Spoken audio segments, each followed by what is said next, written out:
Без машины. Я даже не представляю даже. Дети у меня, ну, это моя жизнь, это святое. Я ради детей. Вот уже 5 лет Ринат Ханов растит двоих детей в одиночку. Супруга умерла, и мужчина взял на себя ответственность по уходу за дочерью и сыном-инвалидом. Мальчику требуется специальный уход, поэтому большую часть времени Хановы проводят в Казани.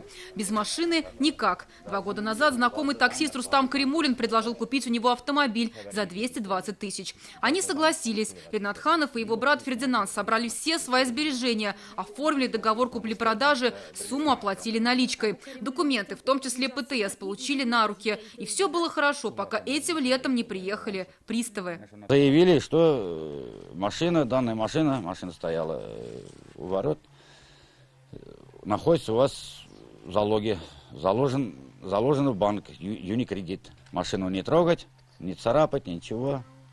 Все, машину отбираем.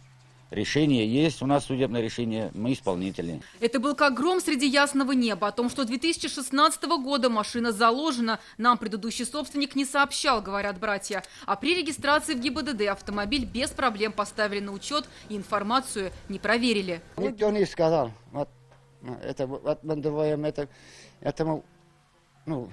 Этому я ему уже не могу сказать. Этому аферисту деньги дали 220 тысяч. Вот что получилось. Мы попытались пообщаться с продавцом авто Рустамом Каримулиным. Вот что он нам ответил. Никто езжать не хочет. У него крыша поехала. Что-то, не знаю, придумает он. Хочет машину обратно вернуть, он не хочет. А почему на вас банк подал в суд и вот залог на имущество же без... Карантин был, работы не было, не платил. Вот. Тогда по логике взыскать задолженность должны у него. Но по словам приставов, купив автомобиль, Ринат Ханов купил и залог.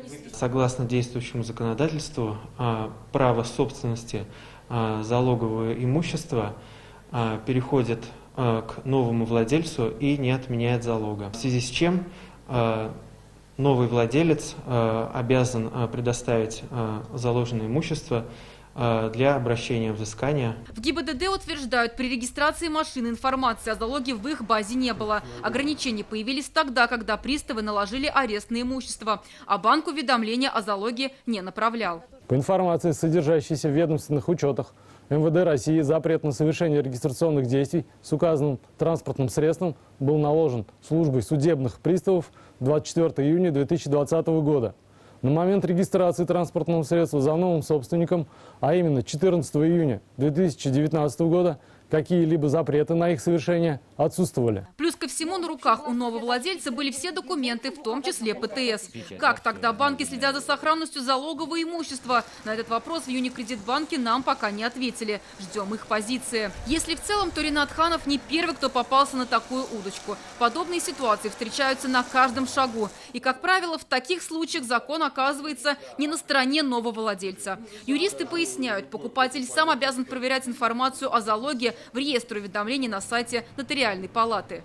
Автомобиль был в залоге от 2016 года. Информация висит на реестре залогов на сайте.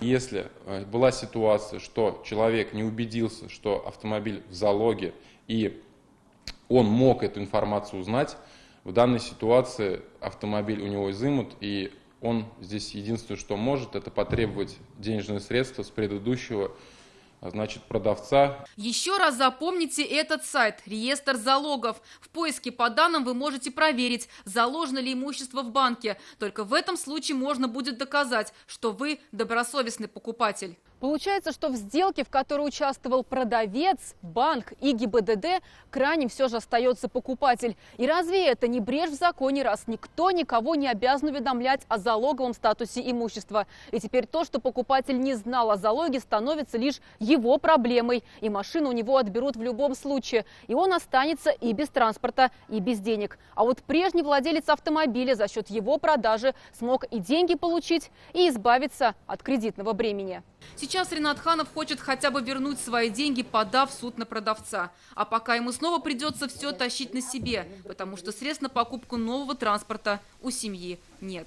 Зарина Ахметова, Марат Зайдуллин, ТНВ, Мамадышский район. Наша рука помощи вашему бизнесу. Антикризисные предложения. Телефон 843 5 705 100. Көтелмәгән кунак көттүреп кенә интернет челтәрләренә дә килеп җитте. Хәзер бу фильмның барлык серияларын ТНВ.ру сайтында карап була.